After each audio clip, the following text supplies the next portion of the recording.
अस्सलाम वालेकुम नाजरीन, welcome back to N news. Iqra Hasan ने दिया दहेज पर बयान और इमरान प्रताप गरी ने कहा कि मैं मदीने में निकाह करूंगा। इन दोनों पहलू को आइए हम करीब से जानने की कोशिश करते हैं। इकरा हसन ने एक बार फिर समाजवादी पार्टी को मजबूत करने का काम किया है। समाजवादी पार्टी को वो हमेशा मजबूत करती हैं और आरएलडी के तमाम नेता इकरा हसन के अगुवाई में, इकरा हसन की मेहनत से, इनकी नीति से समाजवादी पार्टी में शामिल हो गए हैं। आप देख सकते हैं इस तस्वीर में इकरा हसन और अखिलेश यादव एक साथ बैठे हुए हैं। ये उस प्रोग्राम की तस्वीर है। इकरा हसन की ये ताकत है दोस्तों। लेकिन पहली बार इकरा हसन ने शादी पर बात की है, पहली बार उन्होंने दहेज पर बात किया है। आखिर ऐसा क्यों हुआ? क्यों इकरा हसन ने शादी पर और दहेज पर बात की? लोगों ने इकरा हसन के इस बयान के बाद से एक बार फिर से इकरा हसन और उनकी शादी पर बातें बनानी शुरू कर दी हैं। दरअसल इकरा हसन एक स्कूल के प्रोग्राम में गई थी, जहां पर उन्होंने बड़े ही प्यार से बच्चियों से मुलाकात की और इन्हें नसीहत के तौर पर कहा कि मैं आप ही के घर की बेटी हूं और आज मैं इस दुनिया के सबसे बड़े पंचायत में हूं। ये सब कुछ तालीम के दम पर है। उन्होंने खास तौर पर बच्चियों के पेरेंट्स से अपील की कि अपने बच्चियों को जरूर पढ़ाएं। मैं दावे से कह सकती हूं कि अगर आप अपनी बच्चियों को पढ़ा लिखा कर कामयाब करेंगे तो इनकी शादियों में आपको दहेज देने की जरूरत नहीं पड़ेगी, क्योंकि सबसे बेशकीमती चीज जो तालीम है वो आपने इन्हें दी है, जिसके दम पर वो अपनी पूरी जिंदगी इज्जत और शान से जिएगी। वालिदैन बेटे, मेरी उनसे यही गुजारिश है कि आप लोग बच्चियों की पढ़ाई पर खर्च करने में कंजूसी ना करें।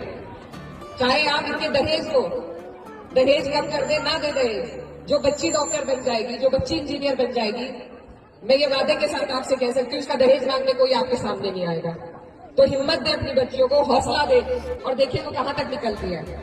आज उनकी बहन सदन में, इस देश के सबसे बड़े सदन में अगर नुमाइंदगी कर सकती है तो मुझे पूरा यकीन है कि यहाँ से कई बहनें मेरी उसी राह पर आगे बढ़ने का काम करेंगी, अपने क्षेत्र को, अपने इलाके को, अपने माँ बाप को, उनका नाम रोशन करने का काम करेंगी। तो बस मैं यही बातें आपके बीच में रखने आई थी और यही कहना चाहती हूँ कि जब भी मेरा यहाँ आना होता है मुजफ्फरनगर की सरजमीन पर, खतौली में, मेरे वालिद साहब मरहूम चौधरी मुनव्वर हसन साहब का यहाँ से बेहद लगाव रहा और इसीलिए आपसे हमारा रिश्ता आज भी जुड़ा हुआ है। आप लोगों ने उनके साथ कंधे से कंधा मिलाकर उनके साथ काम करने का काम किया। उन्होंने आपके लिए हर तरह की कुर्बानियां दी। तो आज यही प्यार है, यही डोर है जो मुझे आपके बीच में बार बार खींच लाती है और मैं दिल से आप सभी का शुक्रिया अदा करती हूँ कि जब भी यहाँ आती हूँ इतनी दुआएं, इतना प्यार आप सभी से मिलता है कि दिल गदगद हो जाता है। तो बस मेरी आपसे यही दरखास्त है कि मुझ जैसी बेटियां बनाने का प्रयास करें, उन्हें पढ़ाएं लिखाएं, आगे बढ़ाएं, यकीन करें अपनी बेटियों पर, उनकी तालीम पर और दुआओं से नवाजें सभी को। बहुत बहुत शुक्रिया अदा करता हूं।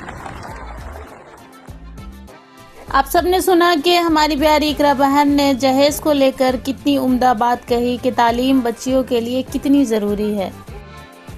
वहीं इमरान प्रताप गरी से जब हाल ही में हुए एक प्रोग्राम में शादी को लेकर किया गया सवाल तो उन्होंने साफ तौर पर कहा कि वो मदीने में निकाह करेंगे। आइए सुनते हैं। अच्छा, ये शादी वाला सवाल पब्लिक का है भाई। जिस दिन करेंगे आपको बता देंगे। वलीमा की दावत मिलेगी तो ये तय नहीं कर सकते कि दावत में बुलाएंगे कि नहीं, क्योंकि दावत करूंगा या नहीं मैंने तो सोच रखा है कि चुपचाप किसी दिन मदीने में जा करके जिससे निकाह करना होगा उससे भी कहूंगा मदीने में चलो, वहीं जा करके निकाह करके फिर आपको बताएंगे कि हाँ आज शादी कर ली है।